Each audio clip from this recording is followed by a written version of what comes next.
Bienvenue à tous ceux qui vont se joindre à nous par les liens Internet.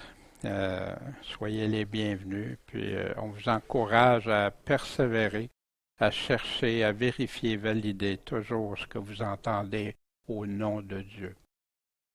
Bien, aujourd'hui, nous sommes rendus au chapitre 4 de cette lettre aux Corinthiens, deuxième lettre que Paul a écrite aux Corinthiens, qu'on a encore dans le Nouveau Testament. Et comme à l'habitude, on va se servir de toujours nos questions clés qu'on voit en dessous de cette croix, de qui parle à qui, de quoi, quand, pour quand ou à quel moment, comment le faire, comment pas le faire, pourquoi le texte nous dit ça? Puis, est-ce qu'il y a des lieux où, ou combien, ou d'ampleur, de conséquences même? Et tout ça, bien, c'est comme ça qu'on peut bien être attentif à ce que Dieu nous dit, en lui demandant, bien sûr, de nous guider par son Esprit Saint. Et aujourd'hui, comme verset clé de ce chapitre, Paul dit, car nous ne prêchons pas nous-mêmes, mais nous prêchons Jésus-Christ, le Seigneur. Et pour nous, nous sommes vos serviteurs à cause de Jésus. Et on va examiner pourquoi Paul parle du nous, du vous aussi, et l'importance de prêcher seulement Jésus-Christ. Mais rappelons-nous juste quelques instants pour regarder ce qu'on a vu la semaine dernière. Paul disait que les Corinthiens étaient comme une lettre que tous pouvaient voir.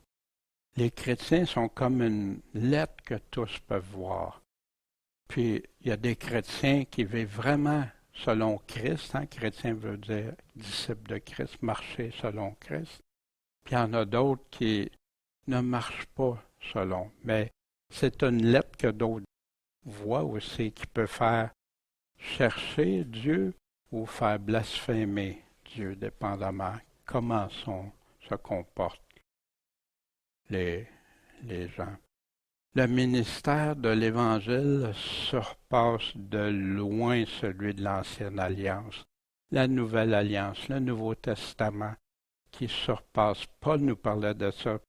Puis, ça nous libère, ça libère ceux qui étaient sous cet ancien ministère qui était devenu, gravé sur des pierres, qui est devenu symbole de mort pour ceux qui s'y attachent. Alors que ceux qui s'attachent à la Nouvelle Alliance, au Nouveau Testament, aux paroles de Jésus, à l'Évangile de Jésus, suivent ces paroles. Toute capacité de ceux qui veulent suivre Dieu provient de lui. Quand Dieu voit qu'on l'aime, on le cherche, on veut lui faire plaisir, il bénit ça. Mais il faut demeurer en lui, demeurer en moi, puis là, je vous aiderai. Le fruit de nos actions en lui dépend de Jésus-Christ. Paul aussi parlait des choix qui reviennent à l'homme de suivre ou non, puis qui vont en rendre compte selon le bien ou le mal, soit pour aller à la vie ou soit pour la mort, une odeur de vie, une odeur de mort. C'est un choix que l'homme a. Puis l'Évangile est quoi? La puissance de Dieu pour convaincre, apprendre, corriger. Paul faisait référence que l'Évangile, l'importance de l'Évangile qui n'est pas falsifié, bien sûr, qu'on ne doit jamais falsifier. Puis, on va revoir ça. C'est pour nous convaincre, nous apprendre, corriger, conduire sur le chemin étroit, nous libérer, nous transformer à l'image de Jésus-Christ.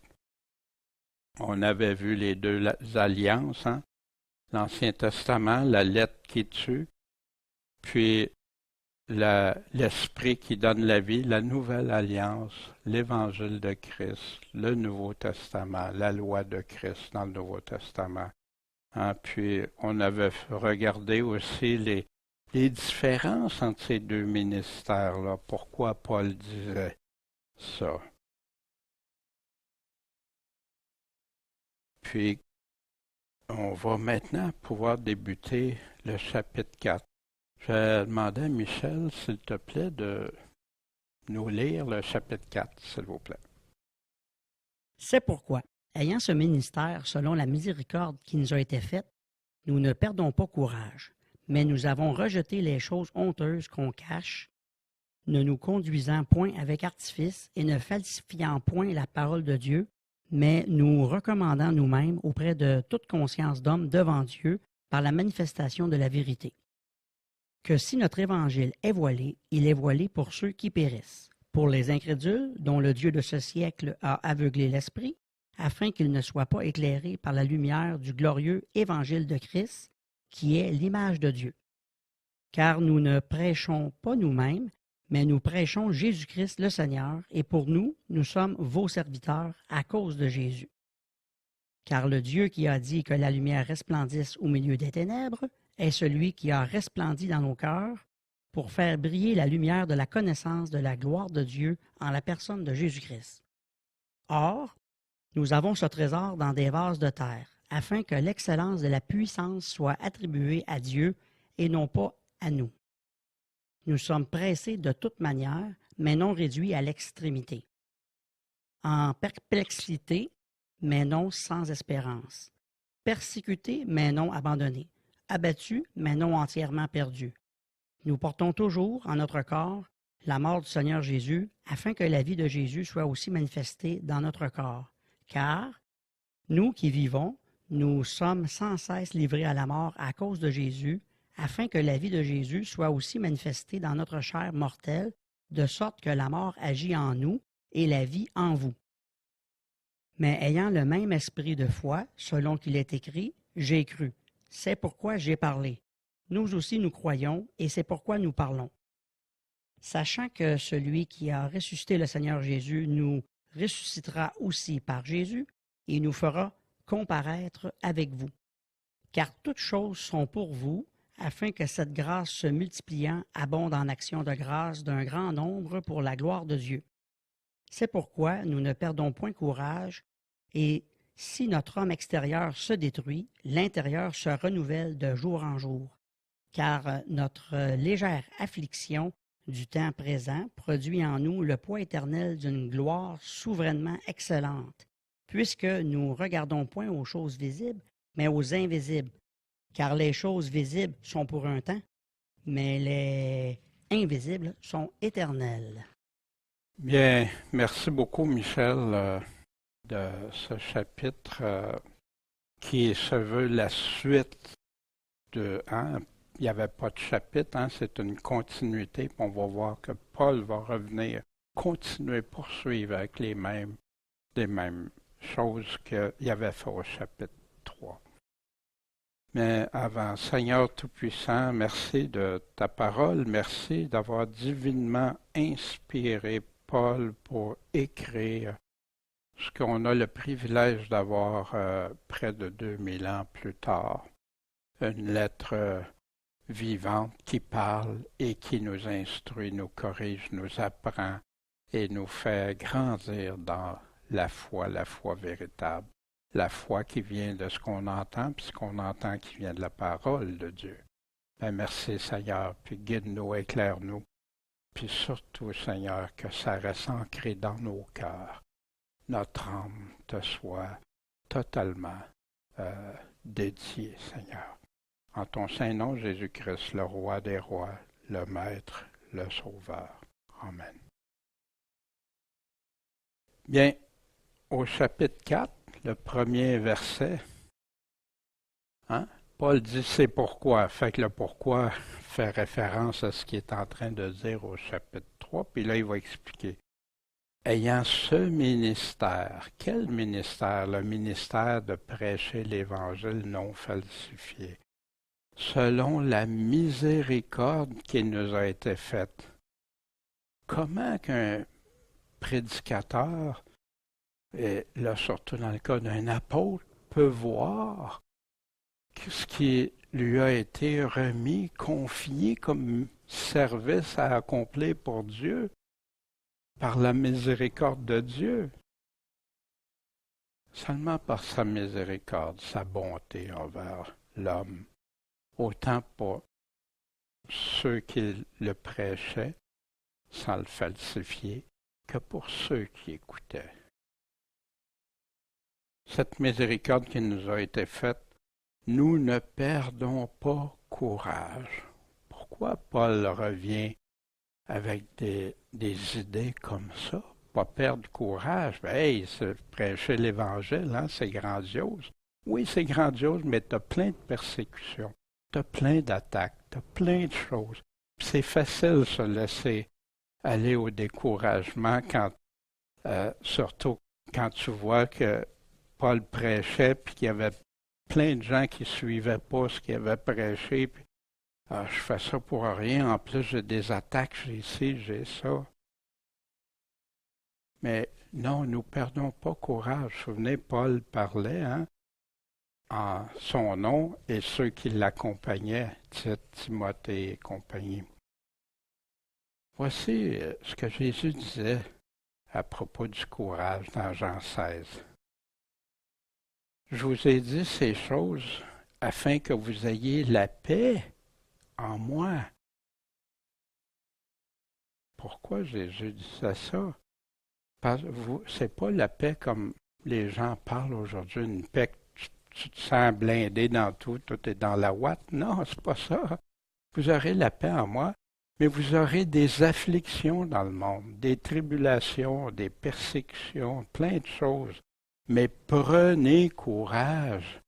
J'ai vaincu le monde. J'ai obtenu victoire. Puis cette victoire-là, je peux vous l'accorder. La paix en Jésus-Christ. Voici ce que Jésus dit à une église. Tu as souffert. Tu as eu de la patience, de la persévérance. Tu as enduré, tu as travaillé pour mon nom, puis tu t'es pas découragé. Mais il y en a qui se découragent. Non, une église, ça prend du courage. Puis l'Évangile, c'est un engagement. Ça prend du courage, mais Dieu le donne, ce courage-là, à ceux qui sont déterminés à le suivre. On va y revenir tantôt. Puis voici, une autre partie, parfois, qu'on a besoin de courage aussi. Et vous avez oublié l'exhortation qui vous est adressée comme à des fils. Mon fils, ne méprise pas le châtiment du Seigneur. Pourquoi ici il parle de ça? Parce que parfois, on a des problèmes aussi, mais c'est à cause de nous ou à cause qu'on a quelque chose que Dieu veut changer en nous pour qu'on lui soit agréable et totalement dédié. Ah, c'est ben trop dur. Ah ouais? Lui qui t'a donné la vie, lui qui t'a donné tout. Méprise pas son châtiment et ne perds pas courage quand il te reprend. Parce que oui, ça arrive dans nos vies qu'il va nous reprendre. Puis ici, Paul parlait du courage, ce courage si important. Mais il continue, mais nous avons rejeté les choses honteuses qu'on cache. Puis ici, bien, c'est facile de penser, c'est peut-être des péchés cachés, là, des affaires. On va voir, si on reste dans le contexte, on va voir. Mais nous avons rejeté les choses honteuses qu'on cache, ne nous conduisant pas avec artifice à faire des choses pour attirer, waouh, c'est beau, mais c'est pas vrai. C'est de l'artifice, c'est temporaire, ça capte l'imaginaire, ça capte l'attention, mais ça n'arrive pas. Et ne falsifiant pas la parole de Dieu. ne la changeant pas, ne la modifiant pas, la rendant pas mêlée avec du faux dedans, mais nous recommandant nous-mêmes auprès de toute conscience d'homme, devant Dieu. Comment qu'on fait ça? Par la manifestation de la vérité. Juste avec ça.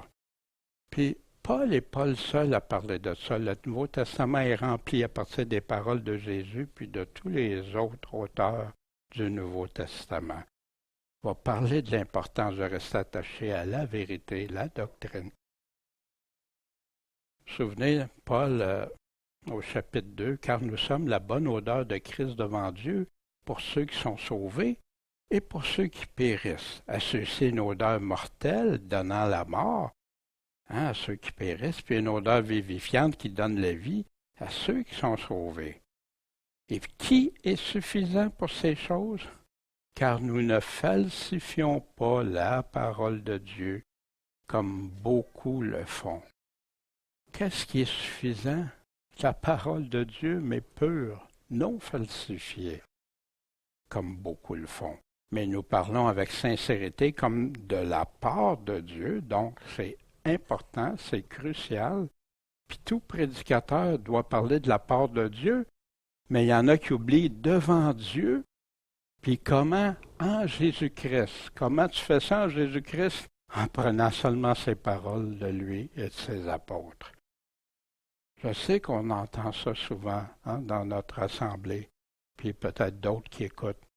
Mais ici, Paul est en train d'attirer l'attention des Corinthiens spécifiquement sur ça. Maintenant, nous avons rejeté les choses honteuses qu'on cache. Allons voir Paul quand il en parle aux Éphésiens. De quoi il parle? Que personne ne vous séduise par des vains discours, parce que c'est à cause de ces choses que la colère de Dieu vient sur les enfants rebelles. Donc, n'ayez pas de part avec eux, parce qu'autrefois vous étiez ténèbres, mais à présent vous êtes lumière dans le Seigneur. Marchez comme des enfants de lumière, parce que le fruit de l'esprit consiste en toutes sortes de bonté, le bien, le bon, la justice, pas l'injustice, et de vérité. Il y en a beaucoup qui ont oublié vérité ou qui se sont fait des vérités en parallèle à celle de Jésus. Mais ici, regardons. Examinez ce qui est agréable au Seigneur, puis prenez aucune part aux œuvres, aux travaux infructueux des ténèbres, mais bien plutôt condamnez-les, dénoncez-les, parce qu'il est même honteux de dire ce que ces gens font en secret. De quoi Paul, rejetant les choses honteuses qu'on cache, Paul, il n'y a aucune dissimulation. Paul est transparent, il dit exactement ce qu'il en est. Il ne fait pas de magouillage en arrière pour essayer de manipuler les gens qui écoutent l'Évangile. Il le dit clairement, même avec faiblesse des fois. Il n'y a pas d'éloquence à rien, mais il disait ce que Dieu disait. Pas de stratagème. Les choses honteuses, on va y revenir. C'est même honteux de dire ce que ces gens font en secret. Mais tout ce qui est condamné est manifesté comment? Par la lumière. Fait que comment on va manifester les choses? Par la vérité. Jésus dit, je suis la vérité. Car tout ce qui est manifesté devient lumière. C'est pour ça qu'on doit le condamner. C'est pour ça que les prédicateurs ont cette ordonnance, ce commandement du Seigneur, comme on va voir Paul qui le dit aussi à Timothée, très clairement, à Tite aussi, à d'autres, qu'on doit le faire. Pas parce que, wow, nous autres, non. Parce que quand c'est des œuvres de ténèbres, ça conduit où? Ces vains discours-là, ça conduit à la perdition. Ça conduit dans les ténèbres. Pourquoi les gens, je comprends pas, la Bible, c'est tellement compliqué. Oh, la Bible nous en parle pour ceux que c'est devenu trop compliqué. Mais souvent, je me suis rendu compte, moi, quand la Bible est devenue trop compliquée, c'est parce que j'écoutais plein de monde. J'écoutais plein de théologiens. J'écoutais ce qu'on me disait, puis quand je lisais, ouais, je comprends pas, et Jésus dit ça, les autres disent ça. La confusion, ben oui. On l'avait vu comment on falsifie la parole de Dieu. Comment on fait ça avec artifice, hein? Comment on tord les Écritures, comment on amène des doctrines qui sont étrangères à la Bible, des enseignements qui ne sont pas dans la Bible. C'est ça que ça veut dire. Changer le sens, l'interprétation, sortir les choses en dehors de son contexte. Comme tantôt, les choses honteuses, je le sors du contexte, là, je mets ça ailleurs. Non, regarde le sujet qui est en train de parler, tu vas comprendre ce qu'il est en train de te dire. Altérer, modifier, ajouter, enlever, hein, passer par-dessus à ce passage-là. Oh non, regarde, il ne faut pas parler de ça. Amoindrir l'importance, atténuer, parler des deux côtés. Tu affirmes une affaire, puis de l'autre côté, tu affirmes l'autre chose. Fait que là, les gens, hein, fait que là, ça plaît un groupe, ça déplaît à l'autre. Mais là, après, tu plais un groupe, mais ça déplaît à d'autres. Mais là, on essaye de trouver une formule gagnante, hein? Et ce n'est plus ce que Dieu a dit. Des écrans de fumée, on va mettre ça si gros, si des artifices. Hein? C'est ça, des artifices. Des écrans de fumée. Contaminés avec d'autres sources qui proviennent d'hommes, des commandements d'hommes. C'est pas Dieu qui l'a dit. Du laxisme, de la tiédeur, hein, que Jésus avertit ceux qui sont tièdes, ce vierge folle, etc. Le rejet des paroles, rejeter certaines paroles, c'est trop, parce que c'est trop exigeant, trop dur, hein, trop dérangeant. Et en plus de ça, ça rajoute les versions modernes, modifiées, édulcorées, changer les mots, en ôter, en ajouter, hein, comme on a vu dans plusieurs des versions aujourd'hui.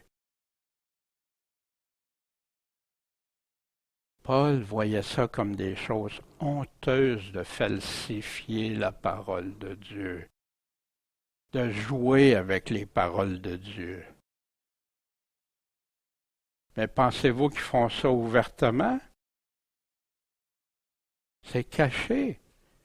J'ai entendu à des séminaires ou des choses incroyables.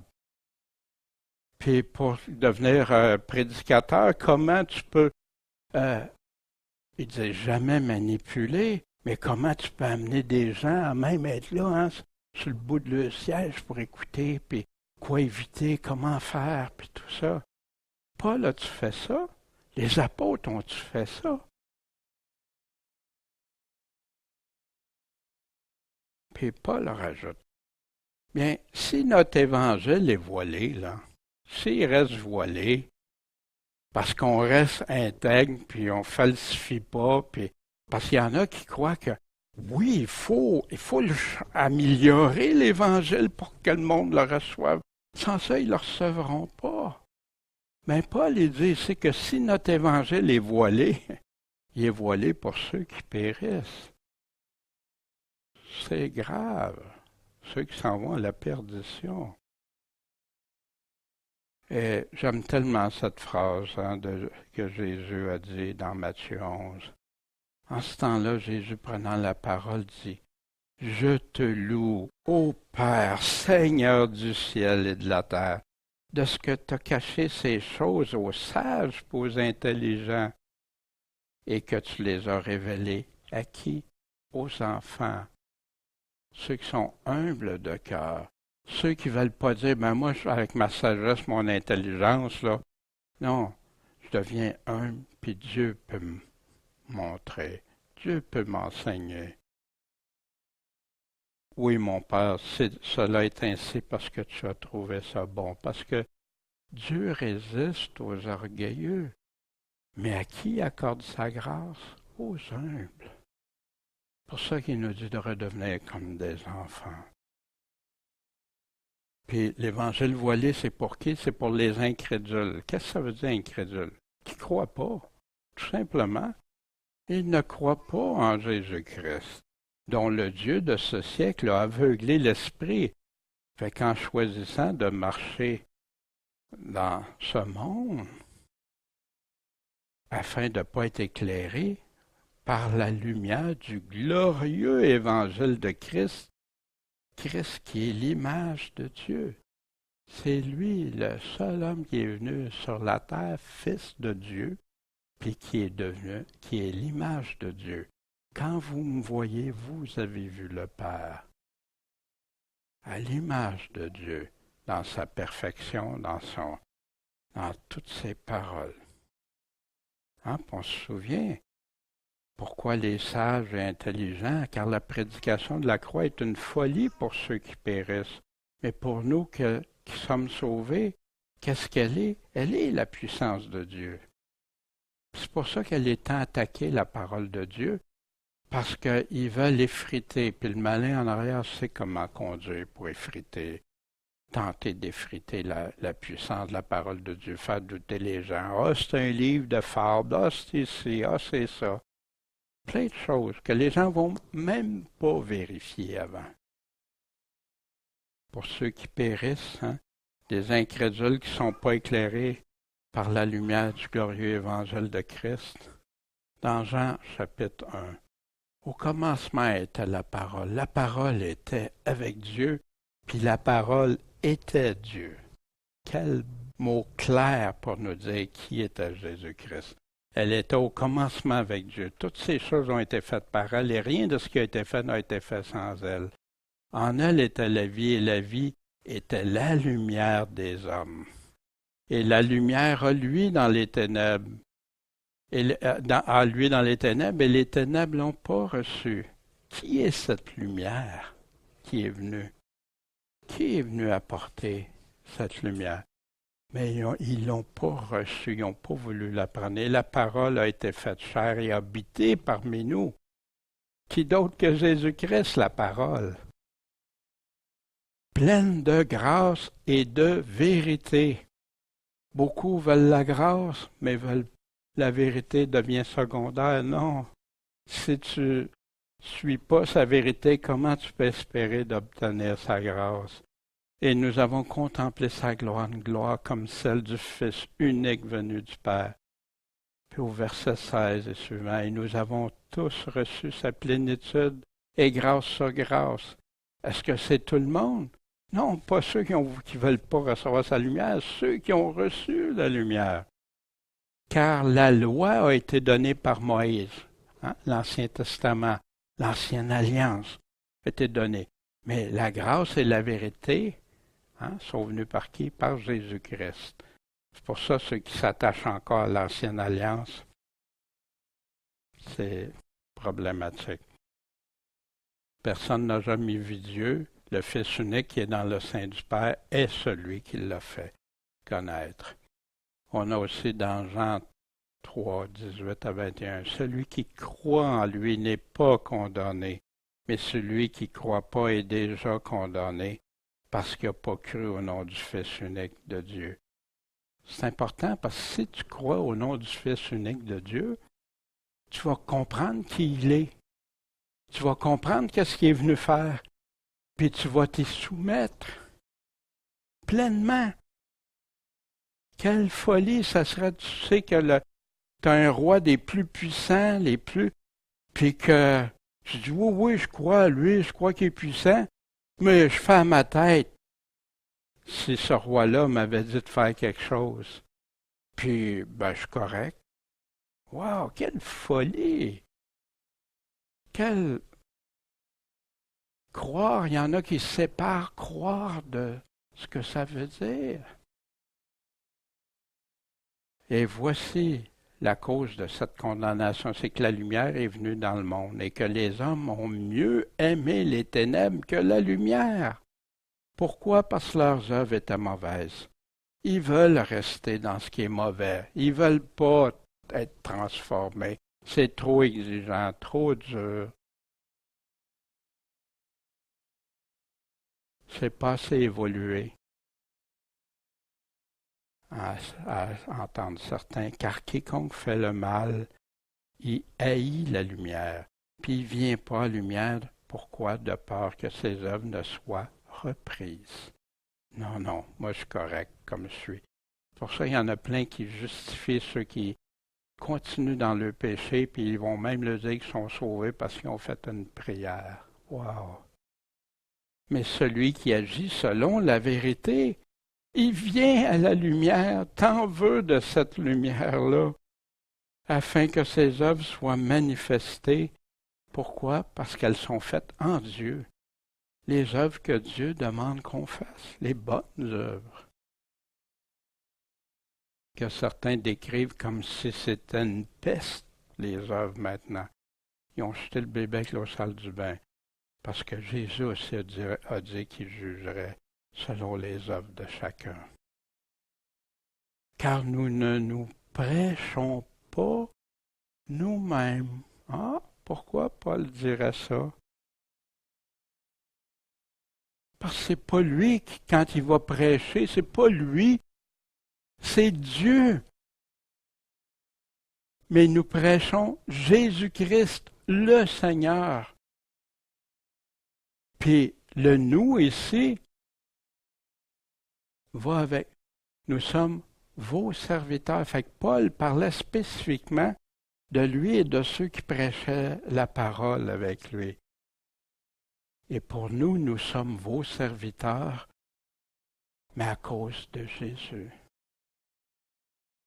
Paul n'a-t-il enduré des choses? Ceux qui l'accompagnaient aussi n'ont pas enduré des choses à cause de Jésus. Et voici, car le Dieu qui a dit que la lumière resplendisse au milieu des ténèbres, le même qu'on a dans Genèse au chapitre 1, est celui qui a resplendi dans nos cœurs pour faire briller la lumière de la connaissance de la gloire de Dieu, en qui? En la personne de Jésus-Christ. C'est ici celui qui a resplendi dans nos cœurs. Quand tu n'es pas converti, puis quand tu te convertis, Jésus resplendit-tu dans ton cœur? Moi, je me souviens des moments très intenses. Et wow, Seigneur! Il nous fait connaître des choses qu'on n'aurait jamais connues de nous-mêmes. Parce qu'il a fait briller cette lumière. Or, nous avons ce trésor de prêcher Jésus-Christ, d'avoir la connaissance, la gloire de Dieu dans la personne, ce trésor dans des vases de terre. Paul se sert des vases de terre, comme l'homme, afin que l'excellence de la puissance soit attribuée à Dieu et non pas à nous. Fait que quand on prêche, c'est un trésor qu'on prêche. Pour nous autres, non, regarde, on n'est même pas digne dans le fond, tu sais. Mais, puis, l'excellence de la puissance que cette parole-là fait dans le cœur de chacun de nous, c'est pas celui qui parle en avant. C'est ce que Dieu a dit, puis celui qui parle répète ce que Dieu a dit. C'est ça qui est la puissance du Seigneur. C'est pour ça qu'on peut parler une demi-heure de temps d'un verset, 3/4 d'heure, 2 heures. Ça ne change rien. Mais la parole de Dieu, que la semence qui est tombée dans un cœur honnête est bon. Wow! Wow! Porte beaucoup de fruits. On a vu notre capacité qui vient de Dieu.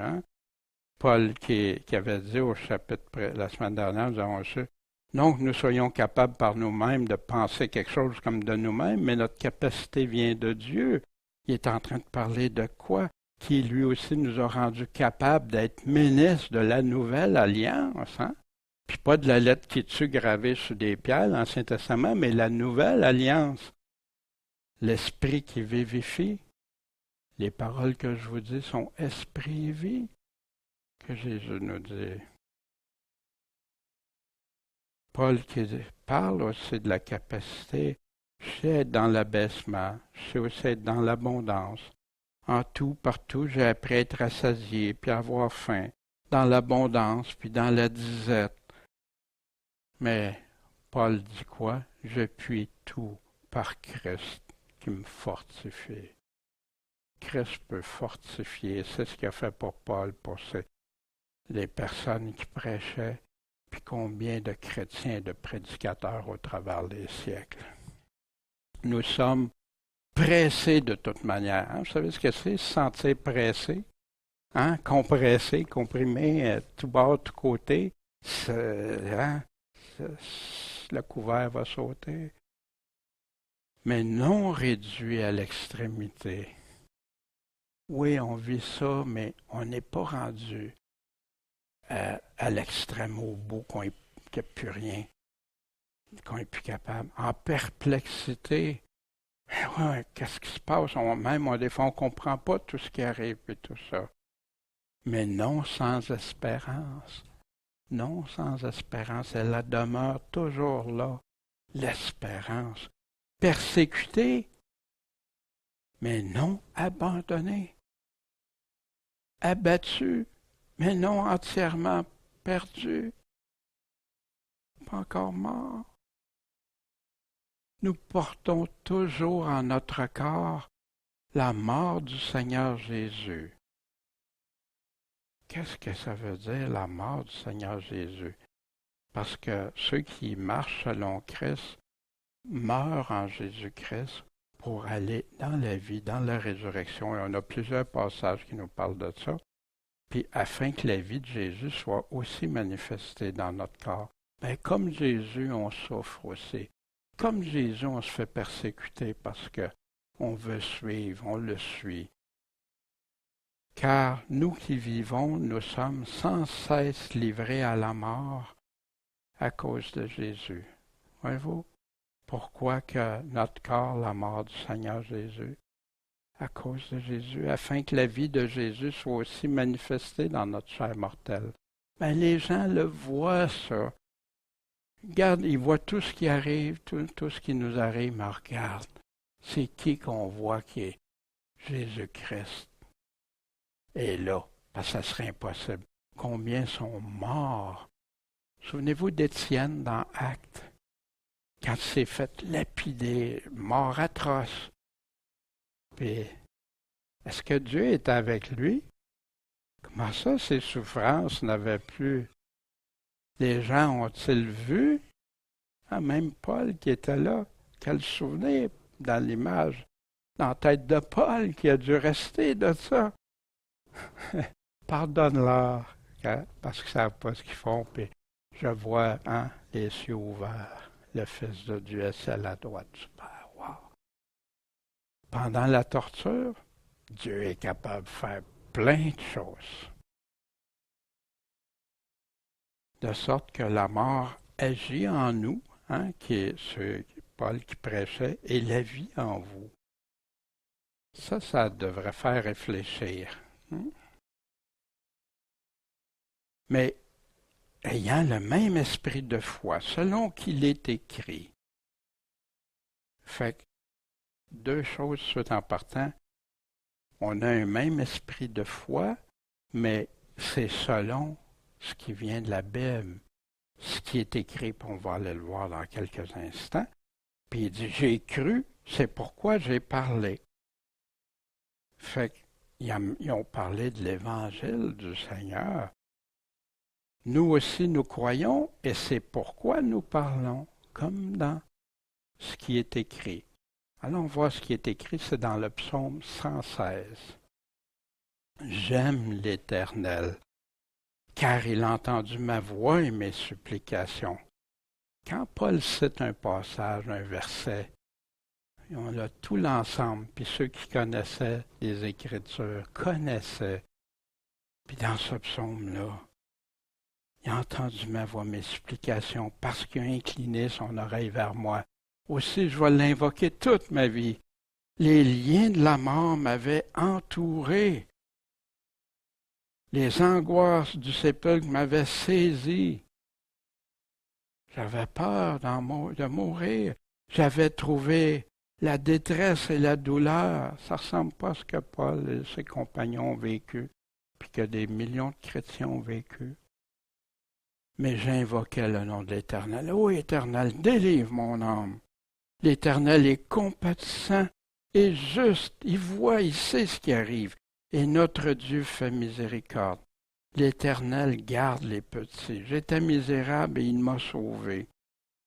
Mon âme, retourne à ton repos, car l'Éternel t'a fait du bien. Oh, car tu as délivré mon âme de la mort. Tu as délivré mes yeux des pleurs et mes pieds de la chute, de chuter. Je marcherai devant ta face de l'Éternel sur la terre des vivants.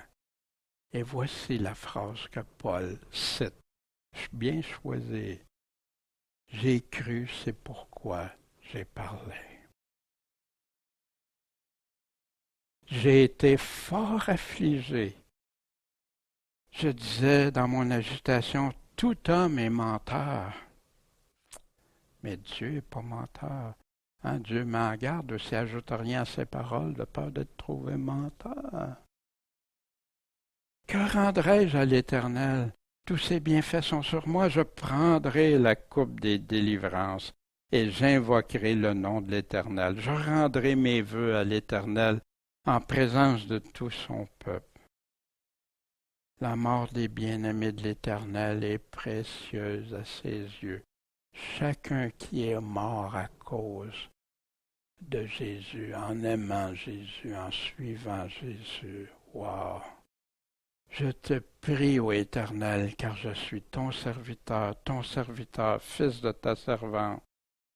Tu as délié mes liens. J'offrirai le sacrifice d'action de grâce et j'invoquerai le nom de l'Éternel. Je rendrai mes vœux à l'Éternel en présence de tout son peuple dans les parvis de la maison de l'Éternel, au milieu de toi, Jérusalem. Louez l'Éternel. Voici le passage que Paul citait. Est-ce qu'il était hors contexte? Non, il était plein dans le contexte avec ce qu'il vivait. Mais malgré ça, j'ai cru, j'ai parlé. Avec ce même esprit de foi. C'est de ça qu'il est en train de parler. Le même esprit de foi du psaume 116. C'est pourquoi nous parlons. Wow! C'est un vrai de vrai, Paul. Sachant que celui qui a ressuscité le Seigneur Jésus nous ressuscitera aussi par Jésus. Wow! Par Jésus seulement, le seul nom. Et nous fera comparaître avec vous. On sait, Paul le dit à quelques reprises, qu'on comparaîtra tous devant le tribunal du Seigneur selon le bien ou le mal qu'on a fait. Car toutes ces choses sont pour vous, afin que cette grâce se multipliant, c'est quoi toutes ces choses pour vous? Toute la gloire à venir, ce qui s'en vient, la grâce en étant être ressuscité. Même les chrétiens aujourd'hui oublient des fois ce que ça veut dire être ressuscité pour la vie éternelle. Ça devient oui, on l'a appris, mais qu'est-ce que ça veut dire vraiment pour l'éternité avec ton Dieu? Pour l'éternité dans un bonheur, une chose éternelle sans fin. Puis abonde en actions de grâce d'un grand nombre pour la gloire de Dieu. Quand on voit le mot action de grâce dans le Nouveau Testament, la majorité du temps, c'est des actions de remercier Dieu, soit en parole, en action. C'est pourquoi nous ne perdons pas courage. Il revient avec le courage. C'est pas pour rien. Et si notre homme extérieur se détruit, même si c'est tout en train de tomber. En Paul qui est arrivé toutes sortes d'affaires, fouetté, hein, battu, lapidé, plein d'affaires qui est arrivé. L'intérieur, lui, se renouvelle de jour en jour. Comment il se renouvelle? Autre qu'en Jésus-Christ. Autre qu'en sachant mon corps, là, est en train de tomber en morceaux. Et ça, c'est temporaire. Mais mon intérieur avec le Seigneur, ça, la bonne part, la bonne chose.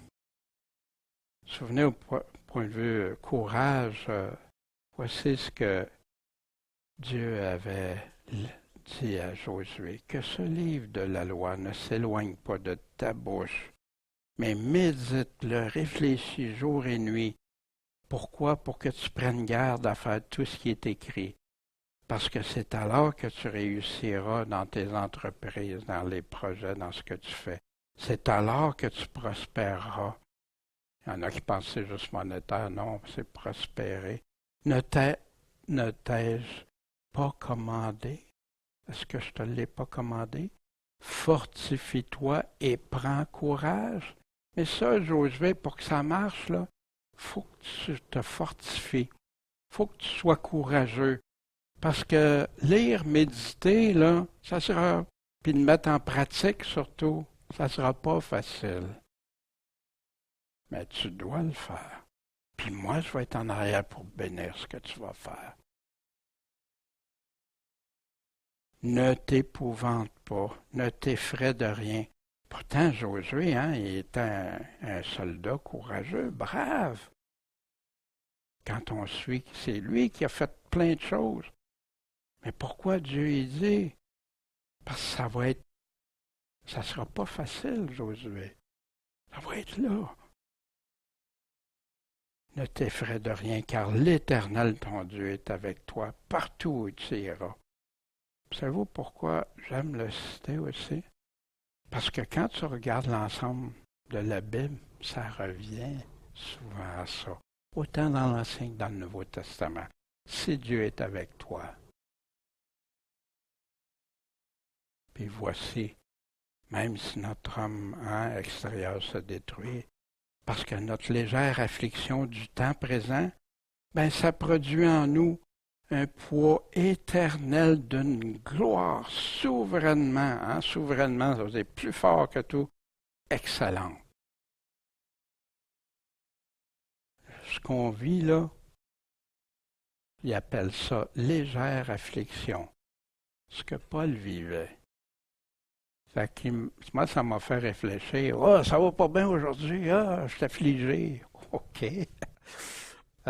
OK, Daniel, tu veux-tu réfléchir à ça un peu, ce que tu dis là?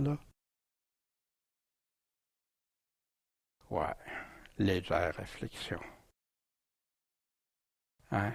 Voici dans Romains 8, ce chant qu'on chante. Que dirons-nous sur cela? Si Dieu est pour nous, qui sera contre nous?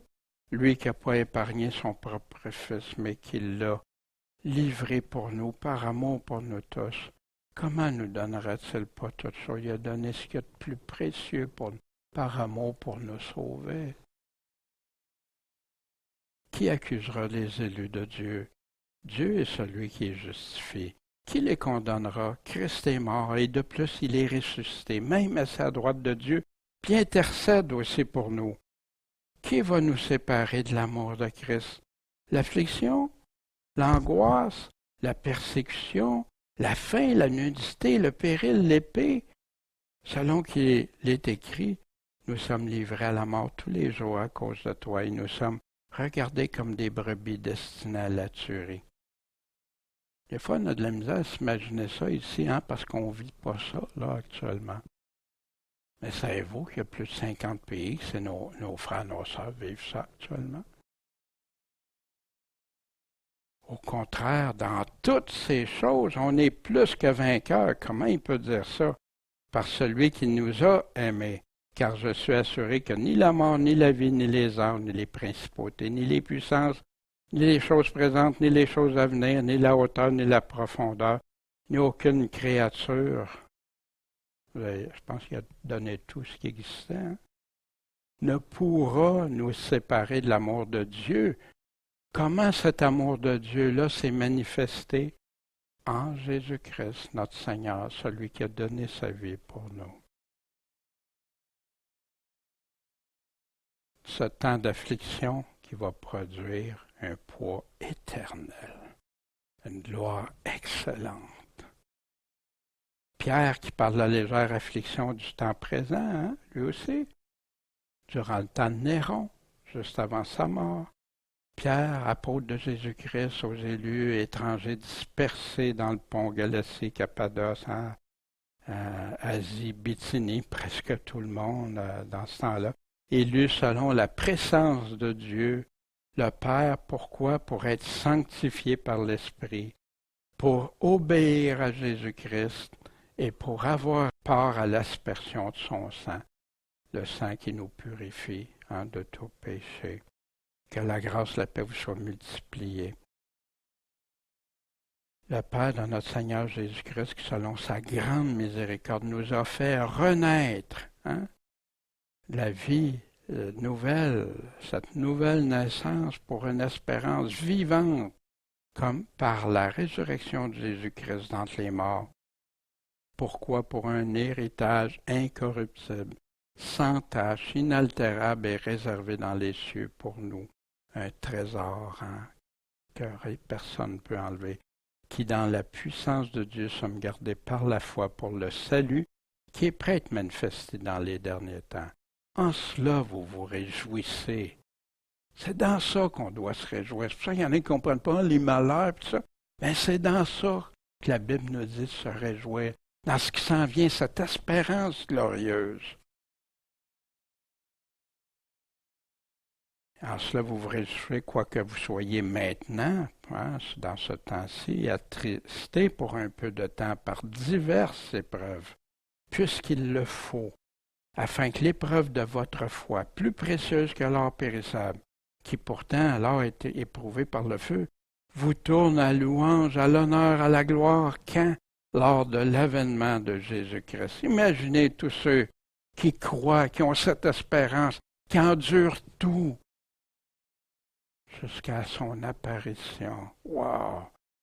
Que vous aimez sans l'avoir connu, en qui vous croyez, sans lui qu'on croit, sans le voir encore. Et vous vous réjouissez d'une joie ineffable et glorieuse. C'est ce qui arrive à des chrétiens qui sont persécutés. Oui, ils vivent toutes sortes de choses. Oui, ils ont de l'angoisse, ils ont toutes sortes de choses. Mais le joie est en arrière, vient plus forte que ça. Comme Étienne, qui est en train de souffrir. Plus fort que ça. Étienne est mort dans une joie ineffable et glorieuse en passant, remportant le prix de votre foi. Qu'est-ce qui va en résulter? Est-ce que ta foi, le prix de ta foi, d'endurer, de faire tout ça? Le salut de vos âmes. Dans le temps de Néron, ceux qui servaient de torches humaines dans le jardin de Néron, on mettait du bitume, puis qu'on allumait pour éclairer son jardin. Puis qu'il y en a qui entendaient les gens brûler en chantant. Incroyable, hein? Moi, quand je disais ça, ça m'avait acheté à terre. Même ça me faisait peur. Je dis, qu'est-ce que c'est ça? Tu sais, puis Dieu, comment tu peux permettre ça? Mais Dieu ne laisse jamais ses enfants dans la détresse. Puis quand il arrive une détresse comme ça, profonde, il est là avec eux autres. Vous vous souvenez des 3 amis de Daniel dans la fournaise? Pas pour rien que c'est là. Puis pourquoi tout ça, cette joie, cette gloire, tout ça? Puisque nous ne regardons pas aux choses visibles, ce qu'on voit présentement qui nous arrive, puis tout ça, mais on regarde aux invisibles, celles à venir, celles qu'on ne voit pas maintenant. Parce que les choses qui sont visibles, qu'on voit là, c'est juste pour un temps. Mais les invisibles, eux autres, sont éternels. Notre espérance, c'est pour l'éternité.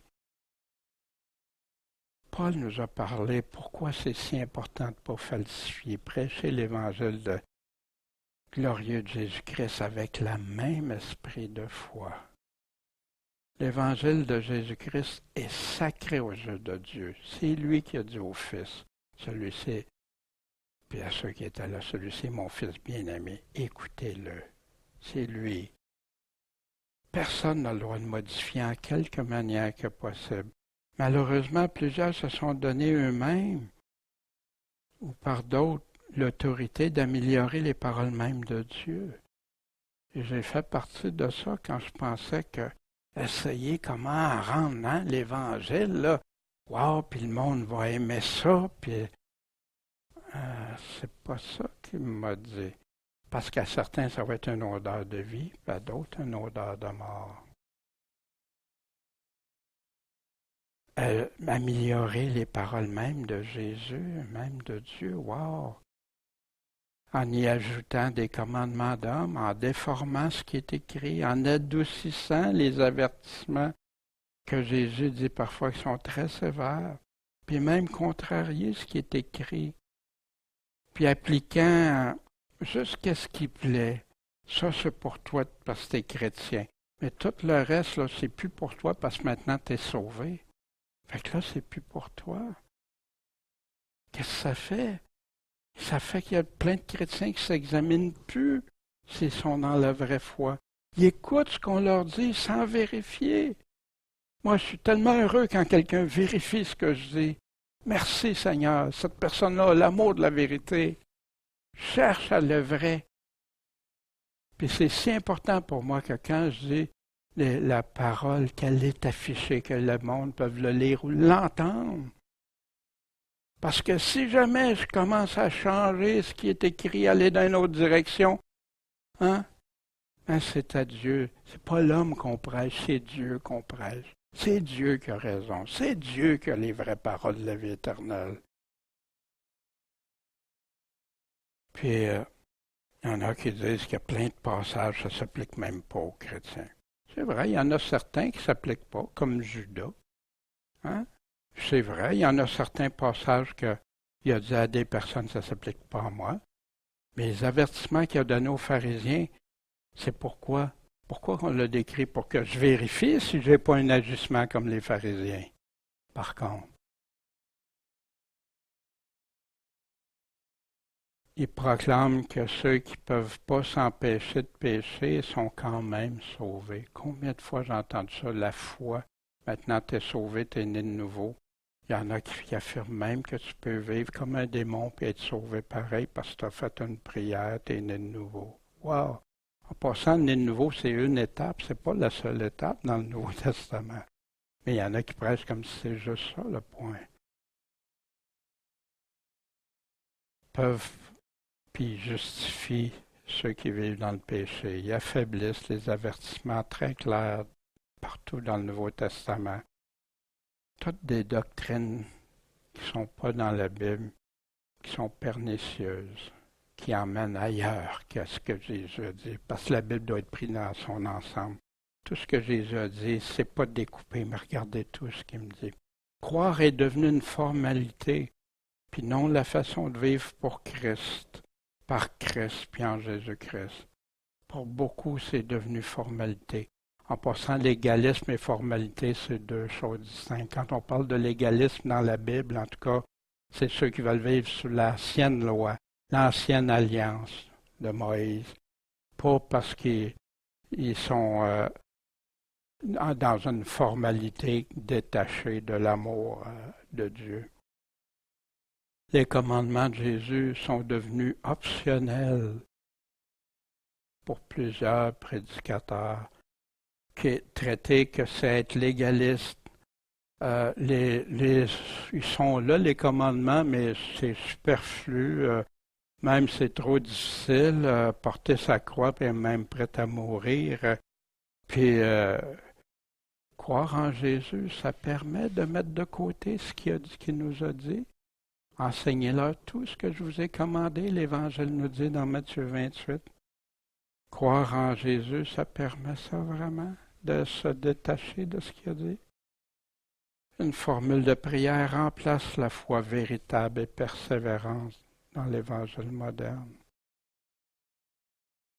Même certains présentent les œuvres comme un obstacle, une offense à Dieu. Alors qu'il y a tant de passages qui nous parlent qu'on doit faire les bonnes œuvres. Il laisse entendre que ceux qui ne veulent pas croire à leur théologie sont des hérétiques, des légalistes, des perdus, etc. C'est pas il n'a pas parlé de prêcher la théologie, prêche quoi? La parole. Ajoute rien à ces paroles de peur d'être trouvé menteur. Puis il y en a qui ont des bonnes choses en théologie, c'est pas tout pas bon.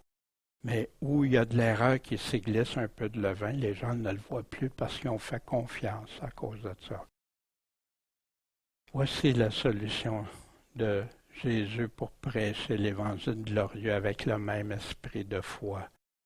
Toute l'Écriture est divinement inspirée, utile pour enseigner, pour convaincre, corriger quand on est dans l'erreur, former à la justice selon Dieu, pour que l'homme de Dieu soit accompli, réalisé, le même mot que perfection, et propre à toute bonne œuvre. Jésus a dit qu'on doit porter des fruits, faire des bonnes œuvres. Puis, je t'en conjure donc devant Dieu et devant le Seigneur Jésus-Christ, qui doit juger les vivants et les morts lors de son apparition et de son règne. Prêche la parole. C'est ça. Il y en a qui pensent que le mot prêcher, tu peux rajouter plein d'affaires dans ça.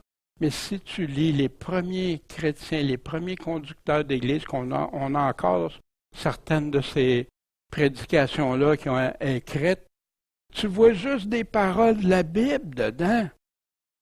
Il y en a qui ne réalisent pas que le Nouveau Testament a toutes les prédications qu'on a besoin, sont là. Si les gens s'en seraient tenus à ça, il n'y aurait pas prié les morts, il n'y aurait pas médiatrice à part d'un seul médiateur, il y aurait plein de choses qui ne seraient pas là.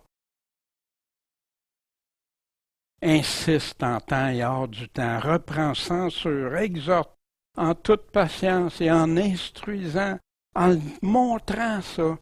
Pourquoi? Car il viendra un temps où les hommes n'endureront pas la saine doctrine, celle de Christ, mais ils vont désirer entendre des choses agréables. Ils vont s'amasser plein d'enseignants qui, selon leur convoitise, ce qui leur fait plaisir, ce qui leur fait du bien à entendre, ils vont fermer l'oreille à la vérité, ils vont se tourner vers des fables. T'es sauvé, là, avec ta fable. Wow! Mais toi, sois vigilant en toutes choses, endure les afflictions. Fais l'œuvre d'un évangéliste, prêche l'Évangile, remplis complètement ton ministère. Enlève pas les parties que tu n'aimerais pas. Fais ce que tu as à faire. C'est ça la solution. Je vais conclure juste avant la finale de ce que Paul nous a dit, la synthèse. J'ai 7 leçons qui proviennent des églises qui sont grandement persécutées actuellement. Ça, ils ont fait une synthèse. Qu'est-ce qui est important quand tu vis de la persécution? Qu'est-ce que tu fais quand tu te fais martyriser, tuer, voler tes biens, séparer de tes enfants? C'est plein de choses parce que tu crois en Jésus-Christ, parce que tu ne veux pas renier ton Seigneur et Sauveur. Première chose qui vient d'eux, là. Toujours rendre grâce à Dieu. Puis rendez grâce en toutes choses, car telle est la volonté de Dieu en Jésus-Christ à votre égard. Hein? Dieu permet ça, mais des fois, il y a des grandes bénédictions qui en sont sorties. On parlait d'Étienne tantôt. C'est quoi les bénédictions qu'on retient de ça? Parce qu'il a rendu grâce à Dieu malgré tout ce qui arrivait. Puis qu'on l'a aujourd'hui décrit. Ça ne vous encourage pas si jamais il vous arrive quelque chose d'extrême? Ça ne fait pas quelque chose? Moi, ça ne me laisse pas indifférent, puis je suis sûr que vous autres aussi. Les 3 amis de Daniel, etc. Deuxième leçon, refuser de laisser la peur nous vaincre. La peur, ça peut nous paralyser ou nous faire surréagir, faire des affaires qu'on ne devrait pas faire, etc.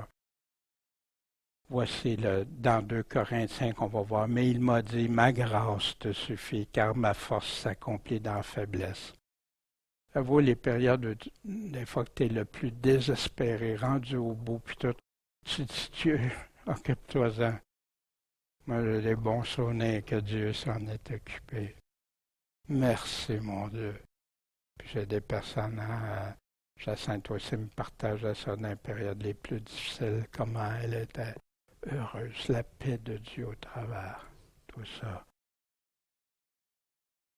Ma force s'accomplit dans la faiblesse. Si t'es trop fort, comment je peux intervenir? Laisse-moi prendre les guides.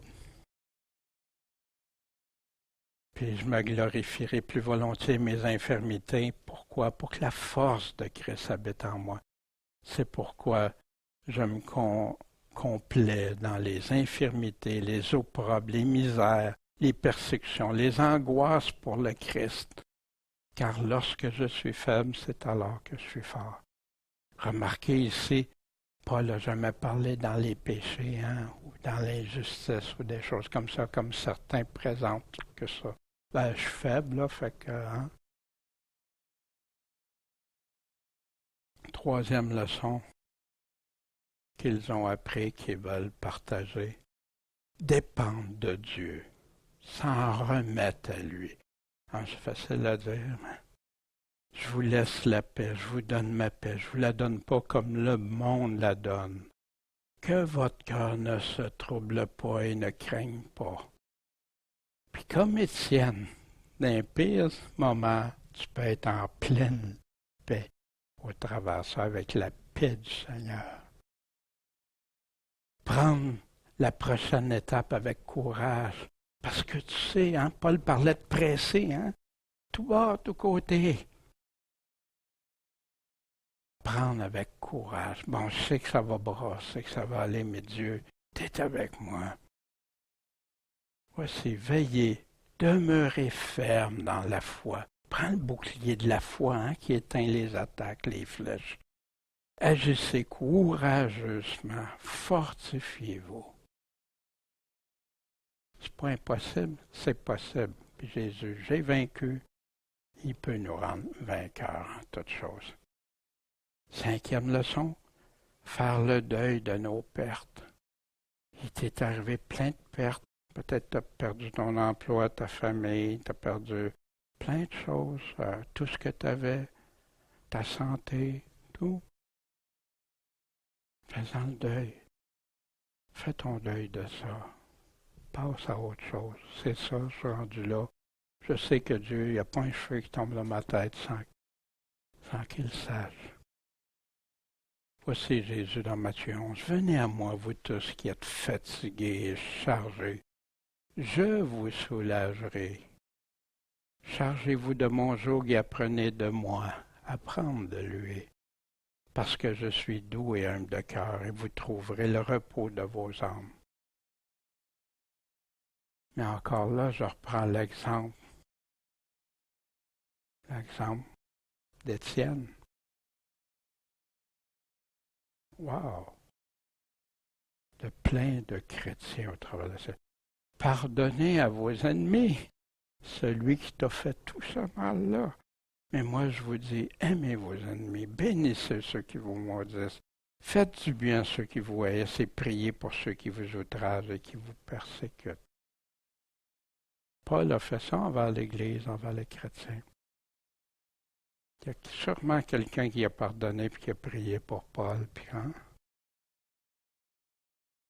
persévérer jusqu'au bout. Regardant Jésus, le chef et le consommateur de la foi, notre foi, qui, méprisant l'ignominie de se faire rejeter à cause de la joie qui lui était proposée, a souffert la croix. Il a souffert ce qui était ignoble et s'est assis à la droite du trône de Dieu. C'est pourquoi considérez celui qui a souffert de la part des pécheurs une si grande contradiction. Lui, il s'est fait attaquer, pas à peu près, afin que vous... Fait que regardez à celui, à Jésus, afin que vous ne succombiez pas en laissant défaillir vos âmes. Hébreux 12, 2, 3. Ce matin, ce que Paul nous a montré, ceux qui servent le Seigneur doivent fuir les pièges, la dissimulation, les artifices, tout ce que le Seigneur n'a pas dit, toujours parlant toute vérité en sincérité devant Dieu et les hommes. Si certains ne veulent pas être éclairés par la lumière de l'Évangile, puis ça va avoir des répercussions éternelles, ils préfèrent demeurer dans l'amour de ce monde trompeur et de déception puis de ténèbres au lieu d'aller vers Dieu, vers le Seigneur. Les chrétiens doivent supporter avec courage les tribulations et les souffrances, les persécutions de ce monde temporaire qui peuvent nuire à notre corps, mais fortifient notre âme en Jésus quand on regarde avec foi les choses invisibles. Le maintenant, si je regarde juste les choses de maintenant, je peux me décourager. Mais regarde aux choses éternelles. Après avoir persévéré par amour pour Jésus-Christ, ils auront part à sa résurrection, à sa vie éternelle, puis à sa gloire. Quoi qu'il arrive. L'Évangile moderne promet beaucoup de choses en passant outre plusieurs enseignements de Jésus et de ses apôtres. Puis toi, quel choix tu fais? Veilles-tu? Vérifies-tu? Qui a vraiment les paroles de la vie éternelle? À toi qui écoutes, soit sur YouTube ou sur pourchrist.com, je t'en supplie, place ça devant le Seigneur. Je l'ai fait un jour, puis maintenant je veux m'attacher juste à lui qui a les paroles de la vie éternelle. Vérifie par toi-même, cherche, supplie-le, demande-lui. Et demandez, vous recevrez, cherchez, vous trouverez.